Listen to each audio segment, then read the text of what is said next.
ang malaasol na kabundukan ng Barangay Sambueno, ang tahimik na ilog Maapon. Yan po ang tahimik na ilog ng Maapon,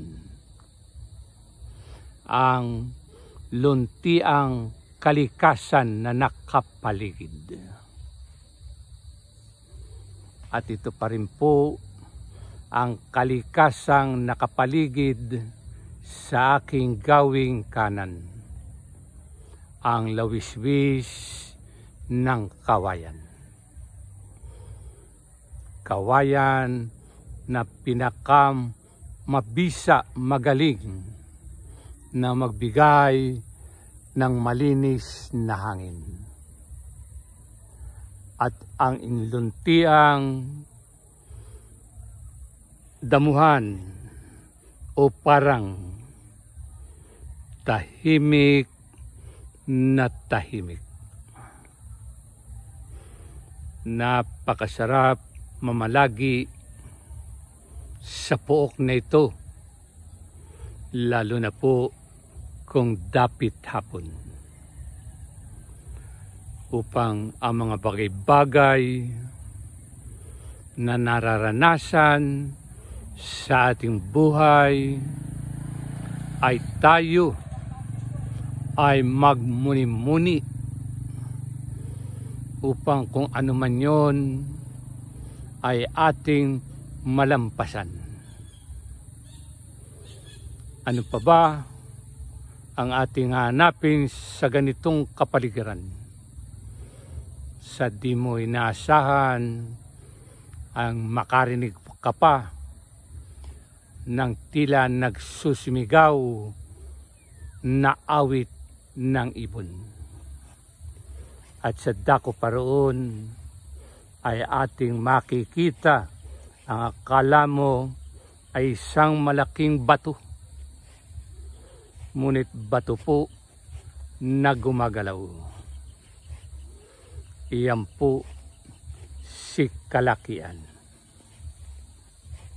Sa pagdadapit hapon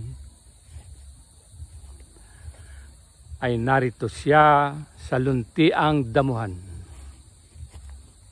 nanginginain upang mabusog, masiyahan, upang sa dapit hapon ay makapahinga siya. At kinabukasan ay nagtataglay pa rin ng ibayong lakas. Ito ang kapaligiran na maituturing kong sanktuaryo. Kay gandang pagmasdan ang napapalubog na araw, ang malaasul na kabuntukan, ang matahimik na ilog ng Maapon, at ang damuhang luntian. At yan po na inyong naririnig ay ang awit pa ng kuliglig. Napakasarap na dito ay magmuni-muni.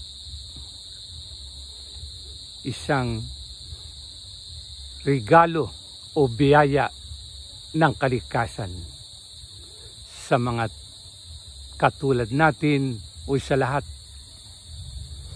na nagnanais ng isang kapanatagan ng kalooban. Salamat sa mga biyayang kalikasan.